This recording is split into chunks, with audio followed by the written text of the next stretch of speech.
Veuillez vous abonner afin de ne pas rater les informations suivantes.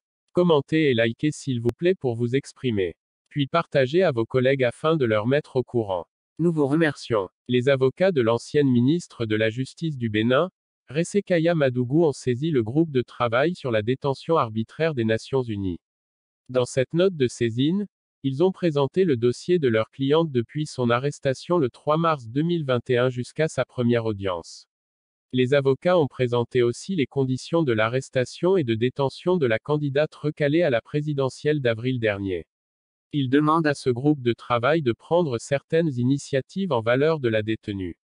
L'affaire Ressekaya Madougou est désormais portée à l'ONU. Les avocats de la détenue ont saisi le groupe de travail sur la détention arbitraire des Nations Unies. Ils souhaitent 4 actions de ce groupe de travail. Ils veulent que ce groupe adresse un appel urgent à l'État du Bénin concernant la situation de Ressekaya Madougou, qu'il déclare que l'arrestation et la détention de Ressekaya Madougou présentent un caractère arbitraire. Ils recommandent à l'ONU de demander à l'État du Bénin de procéder à sa libération immédiate. Pour finir, ils veulent que l'ONU demande à l'État du Bénin d'accorder à leurs clientes des réparations appropriées. Des conditions de l'arrestation dans leur argumentaire, les avocats font savoir que Rekia Madougou a été appréhendé par la police sans convocation préalable et sans aucune explication à la sortie d'un meeting politique organisé de concert avec Joël Aivo, autre candidat écarté de l'élection présidentielle et finalement arrêté lui aussi après l'élection présidentielle.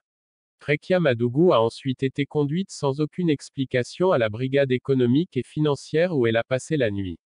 Elle a été présentée le 4 mars suivant vers 15 h, heure locale, devant le procureur spécial de la Criette, qui lui a notifié que lui étaient reprochés des faits d'association de malfaiteurs et d'actes de terrorisme. Les avocats exposent les recours exercés et informent que ces recours n'ont pas prospéré. Il s'agit de l'appel fait de l'ordonnance de mise en détention du 5 mars 2021 et de la demande de mise en liberté provisoire, le 12 juillet 2021. Détention arbitraire. Les avocats avancent que la détention de Ressekaya Madougou est arbitraire. Ils relèvent une absence de fondement légal. Rekia Madougou a été arrêté en vertu d'un mandat d'amener décerné par le procureur spécial de la Criette le 1er mars 2021, alors qu'il n'en avait pas le pouvoir. Ce mandat, émis par une autorité incompétente, est donc illégal. Le pouvoir de décerner un mandat d'amener appartient en principe au juge d'instruction, article 132 du Code de procédure pénale, et ce n'est que dans le cadre d'une procédure de flagrance que le procureur de la République peut décerner un tel mandat, article 70 et 402 du Code de procédure pénale. Or, il résulte des déclarations même du procureur spécial que Ressekaya Madougou avait été mise en cause dans le cadre d'une procédure d'enquête ouverte le 26 février 2021. Dès lors, Ressekaya Madougou n'a aucunement été arrêté en flagrant délit d'une infraction justifiant la compétence du procureur pour décerner un mandat d'amener visant l'article 70 du Code de procédure pénale. Détention provisoire illégale. Ils estiment que la détention provisoire de leur cliente n'est pas conforme aux conditions prévues par le droit béninois. Le Code de procédure pénale dispose en effet que la détention provisoire est une mesure exceptionnelle art.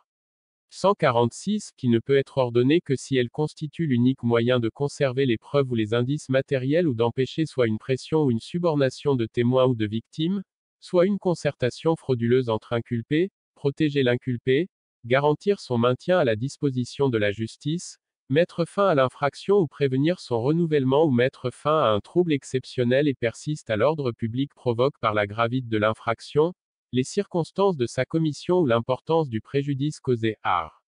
149. Ils font remarquer qu'il est cependant apparu lors de l'audience du 5 mars 2021, et à la lecture des interrogatoires, que le colonel à la retraite Ibrahim Mama Touré a formellement déclaré n'avoir eu aucun échange direct ou indirect avec Ressekaya Madougou et qu'il n'avait aucun problème avec elle. Dans ces conditions, et en dehors de tout autre élément, la Chambre de la détention et des libertés ne pouvait donc légalement ordonner le placement en détention de Ressekaya Madougou, qui s'avère arbitraire, soulignent les avocats.